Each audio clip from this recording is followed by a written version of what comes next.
you cannot change this option through the League client itself, so log into your account as usual and start a match to change this option. If you want to, you can also start a practice match to change it while you're alone. When you get into a match, open up the Options menu and select the Interface tab.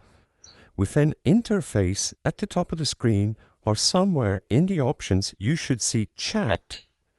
In there, you have three options: Show All Chat, which you want to disable, Show a Live Chat, and Show Timestamps. In order to disable all chat, simply untick the option. Likewise, you can also untick a live chat if you also want to hide messages from your own team. Alternatively, you can also type /mute space all in chat to automatically mute everyone in the match you are playing. I hope I was able to help you on how to disable all chat in League of Legends.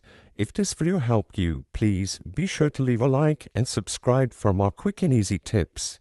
Thank you for watching.